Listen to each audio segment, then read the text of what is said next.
I'm going to be answering your questions. So exactly where you've been putting no sound in the comment section, throw in your comments there, and I'm going to answer all your questions. I'm here for at least an hour. If we need to go over, I don't mind. I'm really enjoying the live stream, and I'm happy to get it running again.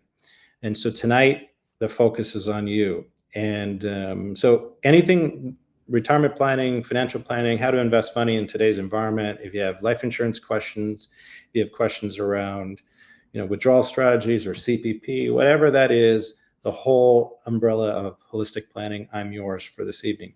What I'm going to start off by saying is I have one question that was emailed in, so I'm going to begin with that one. And I kind of, you saw that in the beginning, but I'm going to put that back up so you can hear my answer. So here it is. So I'm in a high tax bracket. Does this make sense for me to make to do a TFSA withdrawal of $25,000 and then deposit that to my RSP, take the $10,000 refund and put that back into my TFSA? Does that make sense? And are there any drawbacks? And Trent, thanks so much for your question. So Trent, you're right on schedule in terms of doing that strategy. Is an excellent strategy. So you take the TFSA, do the withdrawal, put it into your RSP, get the contribution, get the return, and then putting it back in your TFSA. I wouldn't do that way. Just a little twist. I would take the refund and put it back into your RSP. RSP contribution strategy is 2 steps. The first is you are making a contribution to your RSP. Theoretically, I mean, the strategy is you're trying to save for the future, but what the contribution does is it lowers your tax for that given year. And so you get this tax break, and that money comes to you and you're like, great, I got this tax refund. What a lot of people do is they'll pay down a debt, or they'll go on vacation, or they'll purchase something. What you ought to be doing is reinvesting that refund back into your RSP. So I would say to you, good strategy. The twist is put the money, the refund, back into your RSP. You'll see your RSP will grow much bigger.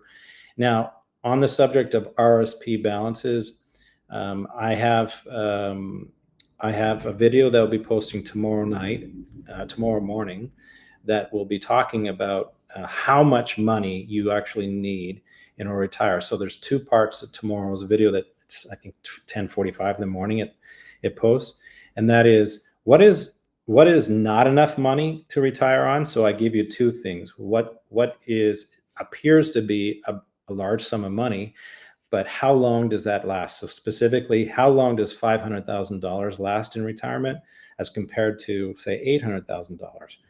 And so that you're going to find that video is going to be very useful for you to see live, going through the financial planning software, how the withdrawal on a minimum RIF schedule, how long $500,000 lasts as compared to $800,000. So tune in tomorrow morning at 10:45 and you'll see that video. So that is, I hope that answers you, Trevor. It's a great question, but you ought to be just doing it slightly different. So I'm just going to go through to see if I have some questions. And don't be shy about putting your questions in the comments, whether you're on Facebook, LinkedIn, or YouTube. Put your comments in there in the stream, and I'm going to be able to see that comment and then go ahead and answer your question. A little bit about what's been going on with me over the past year and a half, 2 years of doing YouTube videos. My channel has gone extremely well. I'm so excited. Over 10,000 subscribers now. It's something that I didn't expect that was going to blow up so rapidly, and I'm grateful because prior to doing YouTube, I was doing a lot of speaking. I was being invited to do a lot of speaking to the CGAs, CPAs of Ontario. And so I really enjoy teaching and educating and getting in front of people. So this was an awesome medium for me to just dig into. Okay, let me just see some more questions here. An RSP meltdown. So Aleem, you have this question. I'm going to put this up on the screen. Can you discuss the strategy of an RSP meltdown? Great question, Aleem. And so let's go into into that. I have some slides on that very, very example, I believe. And let me just see if I can. No, I don't have the slide. So I'll explain it to you. Well, here, have a look at this here. And this kind of goes into this idea of what I talked about in the video tomorrow. And then this will answer Liam's question. When you are investing in an RSP, the danger of growing your RSP too high, so to a high balance, and also you have to be aware of, as a couple, between the two couples, when one has a much larger RSP balance than the other spouse. This is a good example. This was actually in one of the videos. So in this example, the person grows their RSP to about $900,000 at age 65 and then chooses to retire and converts their RSP into a RIF. That, you see the blue area, how it's sliding down and it goes out to age 90. What that represents is a minimum withdrawal schedule on a RIF. And they only consume roughly half of their RIF balance over that period of time with a minimum withdrawal. And that's because, as set out in the guidelines of your withdrawal schedule, how much you have to withdraw each year. So at age 65, it's 4%, and just goes up. It gradually goes higher and higher, that withdrawal rate. But it's still not significantly higher than, let's say, your return. So what ends up happening is that $400,000 that you see there, the 406, let's say on the last death of a person, that would be put into your final tax return, and you'd have to pay tax on that. So you'd lose about half of that money to taxes and CRA. So it's really important that you be aware of, it's not just enough to have money go into an RSP, but you have to be thinking about how much is enough and what other types of accounts you ought to be investing in to diversify that income stream. So when we see people that have high balances, and depending on the timeline of when they retire, we might start thinking about an RSP meltdown. So let's look at this timeline here. This is a really good illustration. You may have seen this in some of my videos, and we'll just go through it really quickly, left to right. So the earliest time to take CPP is age 60. Everyone knows that. And then, but that is at a permanently reduced CPP income to you. When you are 65, it's 100%. And of course, you can defer all the way out to age 70. And the last year in which you can convert your RSP to a RIF is at age 71. And then you could even push the income stream until a month before your 72nd birthday. So yeah, a little bit of that timeline. So, but what would happen if you were retiring, say, at 58, 59, and it was before age 60, and let's say you weren't planning on taking any money from your CPP until age 65. So here's the advantage of an RSP meltdown. You've got too much money in your RSP, and you might have other income sources like a pension plan that you can rely on. You might have a large tax-free savings account. You might even have other income streams like rental property coming in. And so you don't really need, things change. You don't really need the RSP, but if you just simply left it as a minimum withdrawal schedule, you would just not use up all your RSP. So what you want to do is you want to be able to do withdrawals in your RSP each year until such time as you've either melted that balance down. And the way you get to do that is you work with an advisor. They do a plan, like I do plans for all my clients. And we look at two things when we're taking withdrawals out of your RSP. How much increase of taxation are you going to experience? So if your income is relatively low, we'll say, we can take money, let's say, depending on your balance, we could take withdrawals right up to $53,000, $54,000 before you go into the next tax bracket. The first marginal tax bracket is 20.5%. So if you wanted to take money within that, before that tax bracket goes to the 24% marginal tax rate, then we could just simply monitor how much taxes, what's the increase to you. So let's say you had $30,000 income, and we're going to take an additional $20,000 or $21,000 from your RSP, and just do that every single year. And then we're simultaneously monitoring how much of an RSP balance that you have that you're still going to have an income stream in your late 80s, that you'll still be able to have that money paying out to you. So we're trying to lower the balance so you don't end up leaving too much behind. Now, we don't know when we're going to pass away, but if we just took average mortality rates in Canada, we're looking at in Canada about 85 is the average age of death, and for men it's around 81. So if we did a plan that at least went out to 85 or 90, male or female, we want to make sure that your RSP balance is not going to be, if that's the only thing you've got. If you've got other investments like non-registered tax-free savings account and other income streams, then we could expire that RSP much, much earlier and not have you have any RSP when you're in your 80s and 90s. We could just use up that right away. So every strategy is different for an RSP meltdown. Now, there are two ways, Aleem, I hope that answered your question around RSPs. If I did, you can just give me a thumbs up. But there are two ways to do an RSP meltdown. Now, the one that I described was just simply doing RSP withdrawals. The second way to do that is using leverage. And I'm not in favor of using leverage. I have done it for clients before in the past, but you're talking about borrowing money in a non-registered portfolio. So you've got your RSP, right? And you're going to borrow money to the extent that because of when you're borrowing money and you're reinvesting that money into an investment portfolio. So let's just take $100,000 you borrow, you take that $100,000, you invest it into the stock market. Doesn't matter how, if you put it into a segregated fund, mutual fund, a stock portfolio, bond portfolio, doesn't matter. You're putting into the market. That investment becomes tax deductible in your non-registered account. Now, this works better if you're in a high tax bracket. If you're in a lower tax bracket, not the best thing for you to do leverage in a RSP meltdown. But when you take that money and you invest it, you're going to get you get to write off the tax to borrow that money. So whatever that cost to you is for that year of borrowing, you want to do a withdrawal that the tax that you would pay on the additional RSP withdrawal is equal to the tax break that you're getting on the loan that you're getting. So the two sort of cancel each other out. And this is a long-term schedule. You're looking at probably 8 or 10 years of doing that, trying to melt down your RSP. Now, the danger with doing the second way using leverage is the stock market. I don't know if I've got a slide here. Yeah, let's do this. Yeah, I'll show you this slide.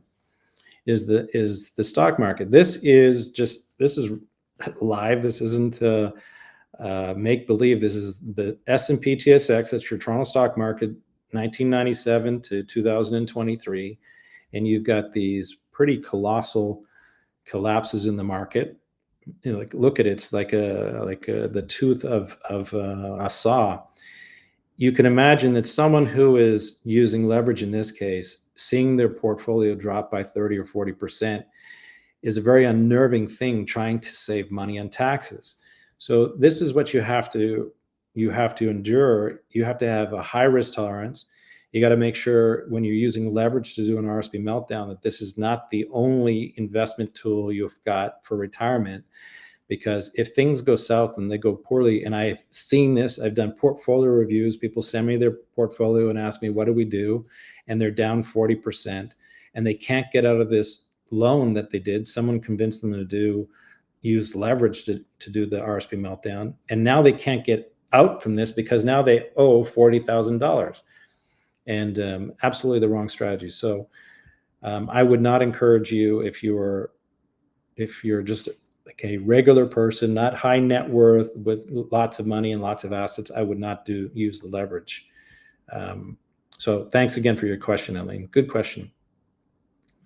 I got another question here.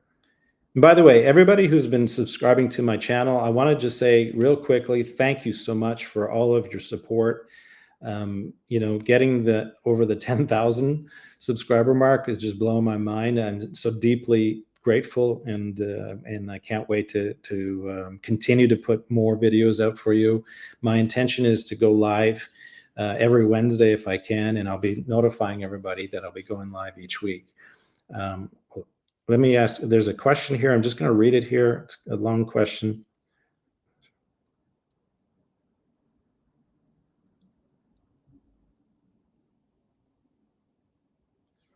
Okay. I'm gonna put this question up a little bit harder to answer because I don't know much about you. But let's read this together. Last night, I asked my advisor what I should do after I max out my RSP room and my TFSA room. He blew off the question, what would you suggest $50,000 investment annual? Okay, great question. So in a vacuum of not knowing you, and it doesn't say the names, it just says private person, obviously. So, you know, th there are other investment opportunities for you to do. And I have to be careful how I answer this because I'm not a mortgage broker. I'm not a licensed mortgage broker. So, but I could just simply rhyme off different investments without saying to you, you ought to do this. But you could do with $50,000, you could be doing private lending. You give that money to a mortgage company that give out private loans. People are somewhat skeptical of this. I have clients that actually do this and they make really good returns. I would say better than what they're making in the market. And I have to say that, in all honesty, I hope you appreciate the transparency and the directness and honesty that I deliver these answers. You can get consistently really good returns that are outpacing the Toronto stock market return. Right now, the Toronto stock market, the S&P TSX is negative year to date. Whereas in a mortgage, it's quite likely you would be beating that pretty easily. So that's one area. A non-registered portfolio and putting that into different investments, I would say, have a completely different alternative investment style. The other thing too is, this idea that your advisor is blowing you off really is upsetting to me because I take this job very seriously and with a great sense of pride. And when people take time out of the day to call me or email me a question or even just send me their portfolio, it means they're asking for help. They're putting their hand up and they're asking for help. And to simply just say, that's not important to me. I have a lot of gratitude for people and also sympathy for people who are trying to figure out how to save money for their future. And it also involves, when I give them great advice, their entire family benefits from that advice. So I would say to you, I just don't like the idea that your advisor is blowing you off. Now, I would go back to my days of when I worked at Nesbitt Burns when I was a young guy, younger than I am now, and I was learning under one of their best brokers who retired at the age of 29. So I give you some insight of how well they were doing. And his job was, and I'm not disrespecting him, because if Derek is watching this, he'll know exactly what I'm talking about. And that is the job of, there are two different kinds of advisors. One is someone whose job is to multiply the money that you give them. And the other one, and that first one doesn't care about your lifestyle, doesn't care about holistic planning, is not interested in the vacation you want to take. Their only job is to multiply that check that you put on their desk. That is it, hands down. So if he's blowing you off, I'm kind of curious about that, because you're saying you got another $50,000 and what should I do with this money? He should be saying, I know exactly where to put that money if his job is to invest money. So I don't like that question, that reaction. Then the other advisor does holistic planning. So you're going to see holistic planning. You see that all the financial institutions are claiming to do holistic planning. But if you are not life licensed and you're not doing financial plans, not doing retirement plans, not doing estate plans, then that's not holistic planning. You need to find an advisor who can actually do all of those things.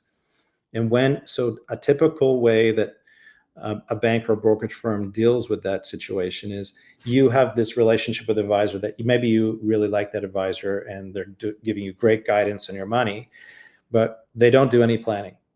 And when you want planning, so I've said in the videos, most people have a contribution strategy and haven't developed a withdrawal strategy. They really don't have a withdrawal strategy for you, because their job is to multiply money. So their strategy is to reach out to another department where they will bring in two different people that will do estate planning and retirement planning for you. So you're developing a new relationship with these two advisors. And typically brokers and advisors don't like that too much, because what it does mean is that if that part of their department says you ought to use life insurance, we should start depositing that $50,000 into whole life insurance, then that means you're taking money away from that advisor to do that.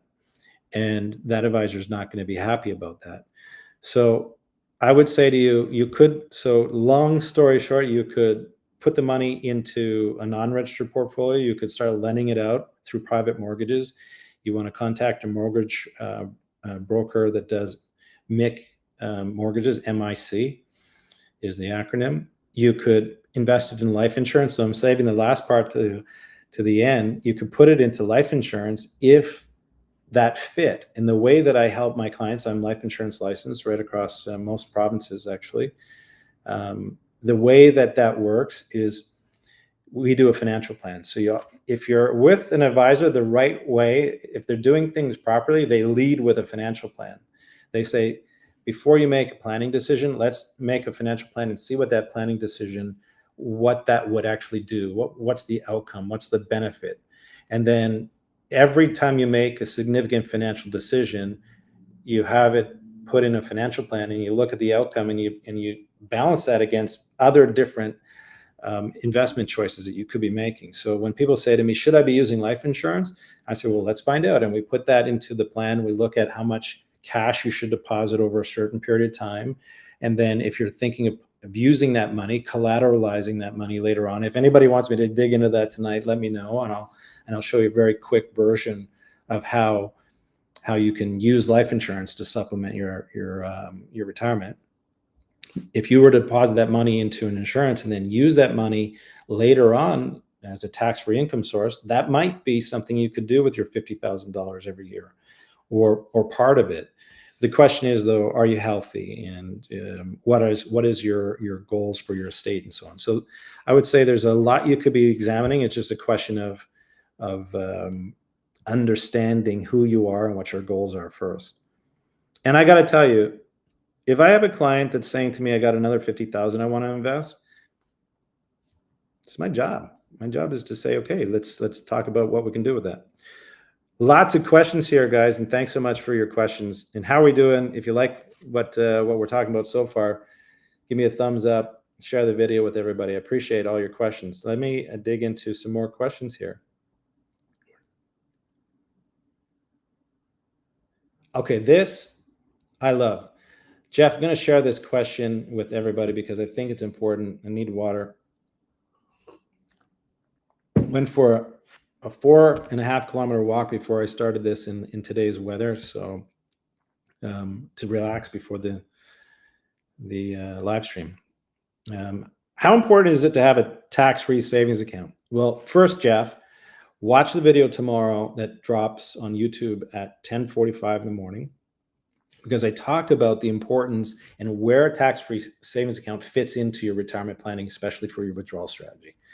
We're putting together our savings into renovating our house, which will increase in value when we sell, and the profit will also be tax-free. Thanks. Got it. Okay. So great question, because you're really talking about this advantage of having, flipping your home at some point. You're going to have a tax-free gain in your home, which is true. Now, let me just start to explain briefly, what is the importance of a tax-free savings account? Where is it used inside of your plan when you're doing retirement? I just talked about making contributions to an RSP. It's the most widely used tool for investing in RSP. It's a tax-efficient product, but not the best product for everybody. So you have to really examine which product is the best for you, and you just have an open conversation with your advisor about that. So a tax-free savings account, I want you to think about, I'm just going to see if I've got a slide on this, because I might have, no, I don't. Okay. When you look at an RSP and a tax-free savings account, you look at how you're going to receive money in retirement, and you say, well, my need is $70,000 a year, $100,000 a year, whatever that number is. I need that amount of money in our pocket every year so that we can travel, we can keep the lights on, groceries, gas in the car, whatever, all that is inside of your need. You establish that, and then you say, okay, from where is that money going to come from? Which accounts are we going to withdraw money out of? And which will come out first? And what are the amounts that come out of those accounts? So do we take money from a non-registered account if you've got money in your non-registered? Do you take RSP first? Do you take tax-free savings account first? So you have those three accounts, and you go, which one of these do I withdraw money from? And you look at that from the first day that you're retired until 95, whatever age you want to go to. And you can, in a financial plan, which I do for clients, we can change those priorities every year. We can go RSP first or tax-free savings account the next year. It's up to us to figure that out. A tax-free savings account is very, very useful. And the reason for that is if you don't have an RSP, and Jeff, you got to look at this video tomorrow because it talks about having only one account. And I think the one that went yesterday also talked about,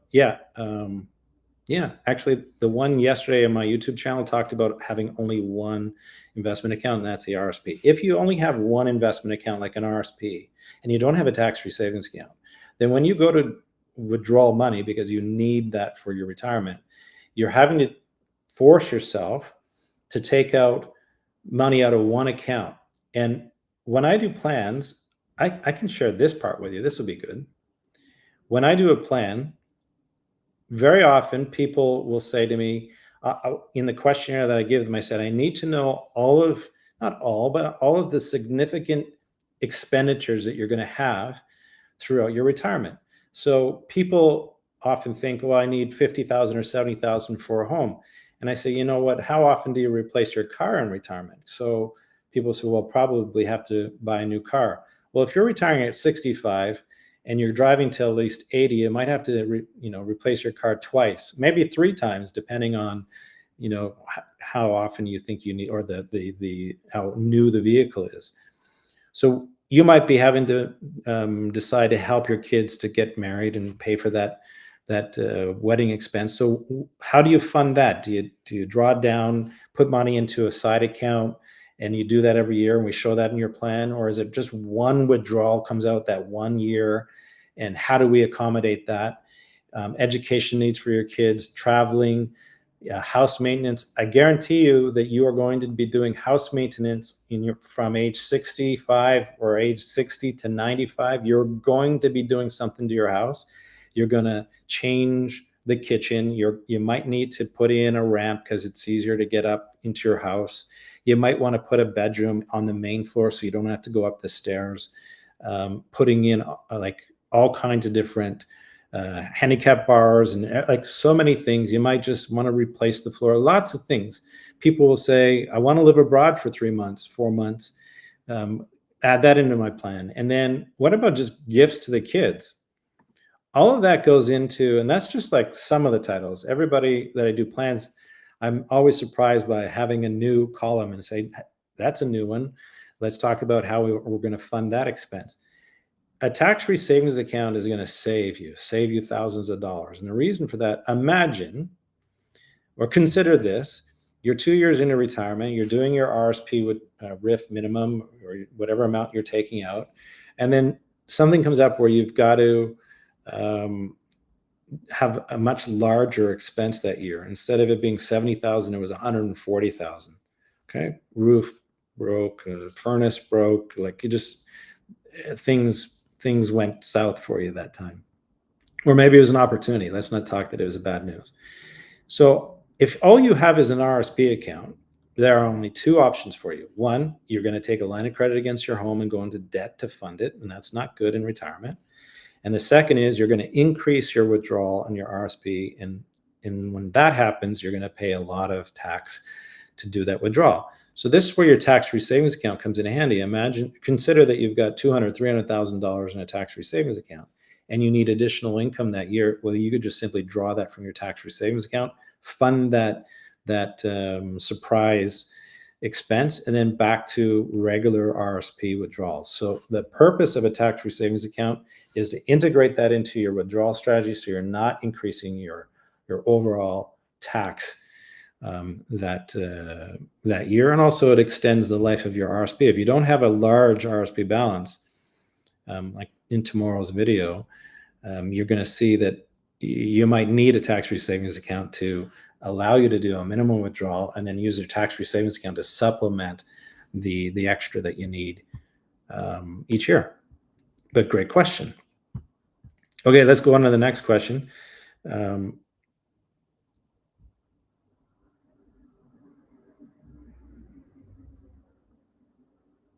So there's one question about,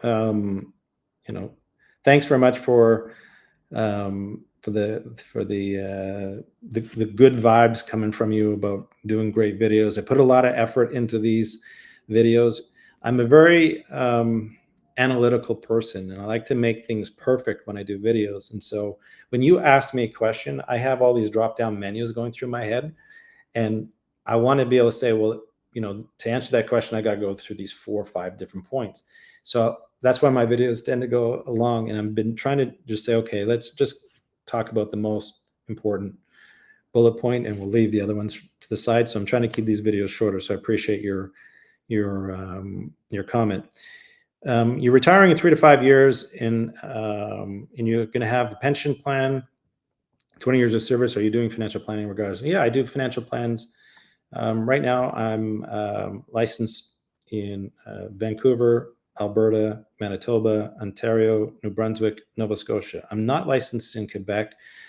I'm licensed to do, let me put it a different way. I'm licensed to do financial plans in every province. What is important that you should understand about licensing, and that's why when you, maybe I'll take a minute just to talk about where do you get your advice. When you go to speak to someone about, an idea for investing, they can only answer that question in the scope of what they're licensed to answer that question. So if you asked a question at a bank about the merits of life insurance, should you invest in life insurance, and that person's not life licensed, they can't talk to you about it because they're not life licensed. And worse yet, if you got advice from them and they didn't know what they're talking about, then it's an absolute disservice to you. To do a financial plan, you don't need to be licensed across Canada to do a financial plan. The only time the licensing becomes an issue is where I'm actually giving you advice about how to manage your money or how to use life insurance. And that's where those 2 licenses need to be in the province where you're residing. And so I have license to obviously manage money in the provinces I've just listed, and also in the province and life insurance in all those provinces. I'm not licensed to manage money or life insurance in the province of Quebec. I'd have to rewrite an entire exam over again. And because Quebec follows the laws of France, it's a completely different licensing and I just have, I just decided, not anything to do with French. I'm French Canadian. My mother is from Quebec. I just decided, what, with all these provinces, I've got enough ground to cover. So I can do financial plans in any province.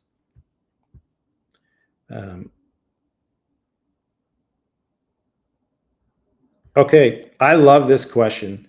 This question is, does it make sense to do a HELOC before you retire for renovations, etc.? So the question is, does it make sense for you to establish a home equity line of credit before you retire? Because once you are retired, they're not really, you don't have an income per se like you did before. Your income is it's likely substantially lower than what your income was when you were retired. So does it make sense for you to establish a line of credit ahead of time? Absolutely. I would make sure that you have a line of credit, even if it's zero, have a line of credit available to you so that you're taking advantage. So when financial planning 101, when you look at how do you fund an opportunity or a problem, and where would that money come from? So if the answer is we don't have any short-term savings set aside for any problems that arise, like you got to fix a car, you have a roof that leaks, or anything else like that, you need to have money set aside for those emergencies. So we call it an emergency fund. A way around that is to have a line of credit that you could tap into throughout your retirement. So that would be a very useful thing for you to do. Now, am I in favor of you using your line of credit to do renovations while you're retired? Doesn't bother me at all, as long as you have the money, the cash flow to service the debt. I have no problem with that, especially if that renovation is going to increase the value of your home.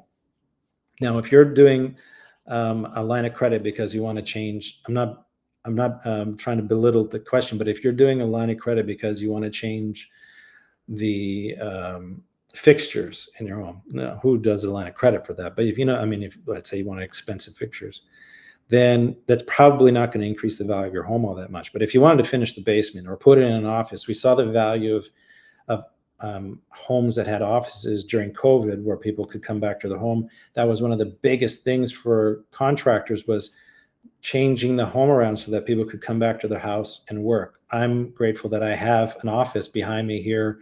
Those two double doors that you're looking at, that's a closet, by the way. That's not the door to my office. But I have an office here that is, I don't know, it's probably about 16 by 16. It's quite a large office. So I've been grateful that COVID is not an issue for me, and I can work out of this office pretty easily. But I would absolutely have a line of credit going into retirement. That is something that you'll be able to use to take advantage of any opportunities, or certainly help you for any sudden expenses that you might have. For the private person that asked me the question about financial planning, you're welcome. I appreciate your question. Wow. Prithia, thanks for your question. How do I feel about whole life insurance? That is like asking a dentist, how does he feel about drilling your teeth? And I'm having fun with that question because I'm life insurance licensed. I've been doing life insurance since not from the very beginning. When I started at Nesbitt Burns, learning the business, I wasn't licensed. I believed that I wanted to just be a broker, and I went to work at Nesbitt Burns. I had a bit of an ego back then, and then I saw what holistic planning was all about, and I got my life license and went and worked for an insurance company for a long time. Now I'm an independent advisor, and I'm life licensed, so I can purchase life insurance from any company, so I'm not beholden to one company. So you're talking to somebody who's been doing life insurance now for 22 years. What do I think about whole life insurance? Well, I'm trying to cap my enthusiasm here. I think life insurance is by far one of the single most important retirement tools you could ever invest in, if you have the cash flow for it. And that's the big caveat here. So you're going to get a lot of people are going to argue that, and I don't mind that argument. They'll say real estate's the best thing. Yeah, you know what? Real estate for a long time has been the place to be. But some people aren't built to be real estate investors, not built to be a landlord. They don't have the temperament for it, or the interest or the desire to be a landlord. Or they might not have the cash flow to get into that. Everything has to be measured of who you are. Life insurance may not be for everyone as well, because it's slow and it's steady. It's not exciting. There's no ups and downs the way you have in the stock market. We can get excited about the NASDAQ going up 40% in 1 year, and then sliding down 30% the next year, and then going up 40% the following year. That's been the last 3 years in the NASDAQ. NASDAQ is heavily weighted in technology. So the action in the stock market is very, very compelling and addictive for a lot of people who are like day trading or just trading in general, and trying to get bigger returns. But life insurance and whole life insurance it's the difference between the tortoise and the hare, right? Life insurance whole life grows at a fairly, and I say this very carefully, fairly predictable rate. When my first whole life insurance contract was 20 years ago. Shout out to John. Congrats, by the way, John. Where we did whole life, and it was a pretty decent premium, pretty good, sizable premium, and that client is benefiting from it. Now, I will say this: 20 years ago, the dividend was 8%, and now it's 6%, and went down to 5% even over that period of time. and now it's going on the way back up. I made a video saying that now is the time, the case to actually invest in life insurance, because we're seeing that the dividend yields are now coming back up with whole life. So I believe that it's a very important tool. The only issue with whole life insurance is it's like getting a mortgage. It only works if you keep paying for it. The moment that you stop paying for your mortgage, the bank starts calling saying, we're going to take your home away from you. Life insurance is the same way. The moment you stop paying for your life insurance, they're going to call you and say, look, we got a problem here. You're either going to have to start using some of your cash value to fund the premiums that you're not paying, or you're going to have to start paying for it, because eventually what will happen is that cash value that you've accumulated over time is going to go down to zero. Because when you don't pay your life insurance premiums, without getting too complicated, the cash value that you've accumulated in your whole life policy will actually pay for that year's premium, so that you don't have to, and then you just go into debt basically for that year's premium, and then you can pay that back anytime you like. But eventually what happens, if you stop paying for it, your cash value will go to zero, and then they'll terminate your whole life policy. If you pay into a whole life policy for enough time, say 7 years, 8 years, 9 years, there will likely be, every company is slightly different, but there will likely be enough cash value and enough annual dividend going into your policy that it'll support the policy for the rest of your life. So you wouldn't have to make any more payments. Even if you couldn't make any more payments, it will continue to fund itself and stay in place for the rest of your life, meaning that you would have permanent life insurance protection until you pass away. So that's what I like about whole life insurance, is that if you can afford the premium payments for our whole life insurance, it is a permanent, that's why they call it permanent life insurance as well. It is a permanent protection against your life for all your life. And then once you pass away, that money is available for, depending on how much money is there, it could be just for final needs like funeral, or could be to pay down taxes, or to fund children and legacy goals, and so on. So I really believe in whole life, because when you stack whole life against the S&P 500, the S&P TSX, year over year, the S&P 500 is going to hands down beat the growth of your whole life insurance policy every single year. Well, not every year. There's going to be negative years in S&P 500, but it's going to have an average return that is going to exceed the return of the growth of your life insurance. Where things get dramatically different for whole life, and that is on death and how you use the cash value later on in life. The death benefit on life insurance is going to beat any life insurance. I'll just give you this slide here, and this is going to make everybody really upset about why they're not using whole life. So here's, on the left side is a non-registered investment, and on the right side is whole life insurance. So I'm going to go through this in 2 minutes, so bear with me. On the left-hand side, you're going to deposit $1,000 a month for 20 years. It's $240,000 over the 20-year period, and goes into a non-registered investment portfolio that gets 7%. So I'm giving you all the underlying things here, but you are taxed on the growth of that investment. When you go to retire, and let's say you wanted to use that money over a 15-year period in your retirement. So you go to retire, you're going to take that money out, and over a 15-year period, you're going to withdraw after tax $490,000. That's on the left-hand side. And then the person passes away, let's say at age 86, average age in Canada, and nothing, zero, goes to your beneficiary. So you actually consume that money in your lifetime. Go to the right-hand side of the page, same dollar amount going in, $1,000 a month into a whole life or permanent life, it's the same thing. Over a 20-year period, $240,000. The growth that you experience inside, so your cash value and the dividend that you receive inside of your life insurance, is not taxed. It's non-taxable. You don't report that to Revenue Canada. Then you go to retire and you want to take that money out. You don't have to do this in retirement, but we're just saying, let's say you are retired.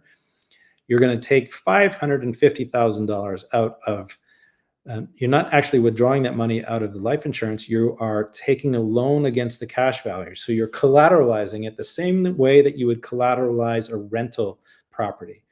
The cash value has gone up the same way cash value goes up in your equity of your rental property, and you're just going to collateralize it. So you're taking that money via a loan from the bank, and that means that that's non-taxable. When you take a loan from the bank and put that money in your pocket, you don't pay income tax on it. So two things are happening simultaneously. You're taking the loan, but the cash value and the dividend of your policy are still growing the cash value. And you use this money, $550,000, non-taxable to you any way you like in your retirement, and you pass away, same age as in the example on the left, at age 86, we'll say, and $1.3 million goes to your beneficiary. Now you tell me, if that's the way life insurance works, head to head with a non-registered investment portfolio, why wouldn't you use life insurance? That is a 2-minute lesson on all of the nonsense that you're going to hear about advisors who are non-licensed, life licensed, say, or if you watch YouTube videos out of the United States and they'll say, do not use life insurance to grow your wealth and to invest in, because in the United States, you pay tax on the growth of your life insurance, and they have death tax in the United States. In Canada, you don't pay tax on life insurance when it pays out. So head to head, long-term, whole life insurance is going to kick the butt of any investment portfolio, unless you are trading some pretty aggressive stocks, like being in the NASDAQ, exclusively high risk in the NASDAQ. That's a different matter, but whole life is going to wipe out any investment portfolio. So that's I could talk all night about it, but I don't want to bore you. But great question. Love that question.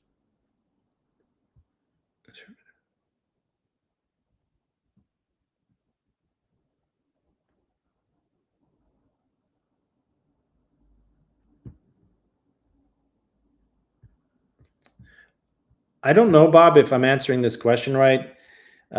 Talking about retiring poor on paper, just wondering if you come out across people with, I'm not sure if I understand. Maybe one thing that when I am doing financial plans with people, and I think this is just a philosophy that I don't agree with, but my job is to do financial planning for people, and not to put my thoughts into what they want to do with their money and their life and their retirement. So around that, the way I interpret your question is, I get people who want me to do plans, not a lot of people. It's usually the opposite way. I get people that have a lot of money, they have a lot of tax problems, they have goals, they have estate goals, and they're trying to sort it out. And they've got corporations, and rental property is really messy, and they want me to help them sort that out. What you're talking about is people, I think, who say, I'm trying to have the lowest income possible, and so I qualify for GIS, guaranteed income supplement. And I've done a few plans for people like that. I just don't understand the merit of living on the least amount of income possible so you don't pay a lot of tax. I think they're so adverse of paying tax that they want to have the least amount of income. And to me, I'm working my butt off, just as I think many of you are. And I want to have a really good life. I want to buy experiences when I go into retirement. Like, I'm buying experiences now in between work. Like, you guys take vacation, I take vacation. I'm a human being too. But I'm buying those experiences as I'm living and working with my family, and balancing kids. I've got a son going to second year university. Our two daughters are engaged to be married. So, life is going to be busy for us over the next couple of years, and we're buying experiences. But when I go to retire, I want to travel. I want to see places. This globe is an amazing place with lots of amazing people and different things to see and experience. So I don't want the lowest income. I don't want to worry about paying the least amount of tax. I will pay the tax to buy the experience and to see smiles on my kids and my grandkids' faces. So I'll do plans for people if they want to drive the lowest income, but I don't agree with it. But nonetheless, I still do those plans. Lots of questions.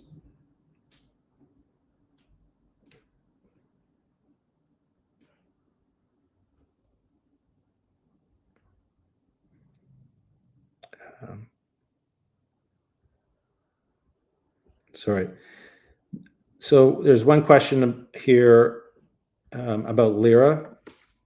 So is there a benefit to moving your lira to an existing RSP or keep them separate? Well, okay, great question, by the way. So you can't combine a lira into an RSP.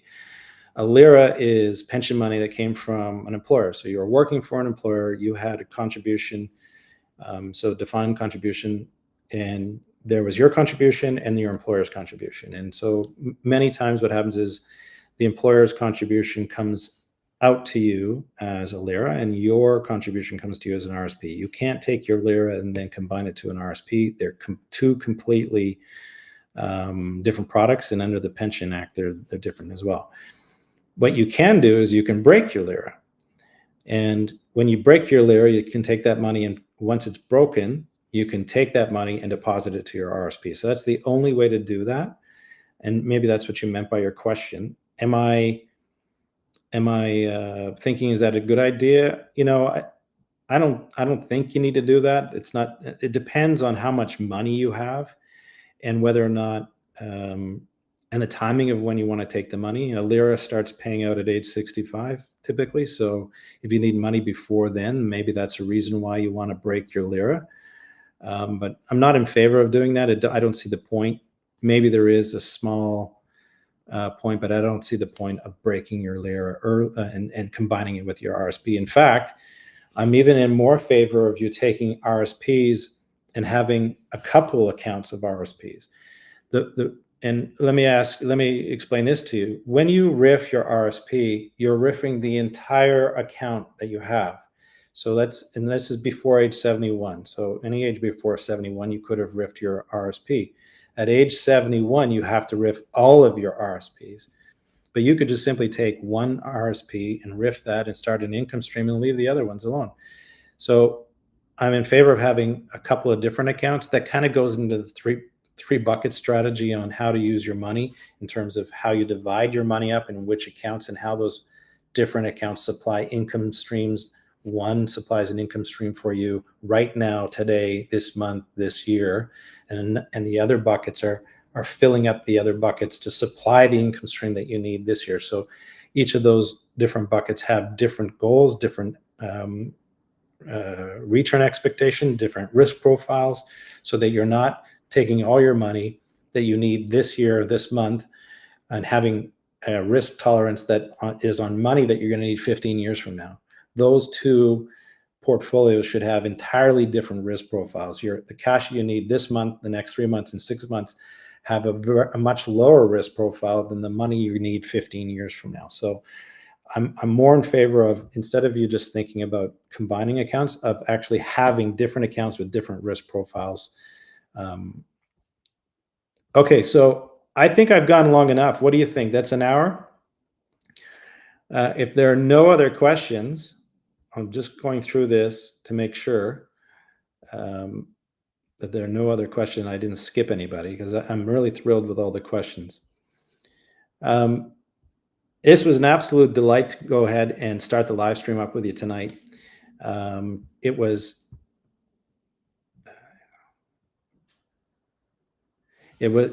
really exciting to start the live stream. My intention now is to go every Wednesday if possible. I'll notify everybody when I go live ahead of time, so you know that I'm going to be speaking about a certain topic. You can always ask me questions during the live stream, even if I'm like talking about a different subject. I encourage you to please put your comments below on all these videos, because I love responding back to your comments. As you can see tonight, I'm answering your questions.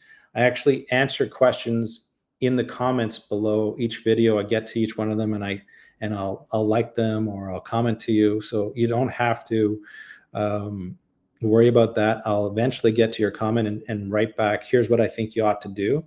And if there's a resource that I think you should explore, I just put that in the comment box saying, here, go to this website. There's a great article, great video about this particular subject. And if it's something that I think you ought to talk to me about, then I'll just put in the comment, like, let's get on a Zoom call or a phone call and we'll talk about it.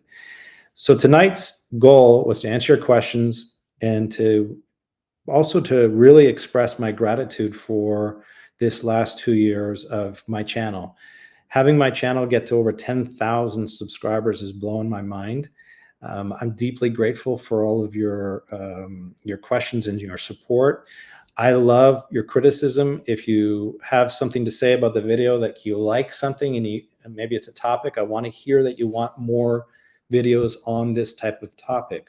If you want shorter videos, tell me you want shorter videos. Live stream is, I didn't care about the time. I would have talked for 2 hours if I thought there was enough people wanting to stick around for that. But tonight was all about you, and I thoroughly enjoyed seeing you today in this video. Tune in tomorrow morning, tomorrow morning at 10:45. I'm dropping another video. I hope you enjoy it, and I look forward to your comments. Again, thanks so much for showing up today's video, and I'll see you in all the other videos. Take care and be well. All right, bye-bye.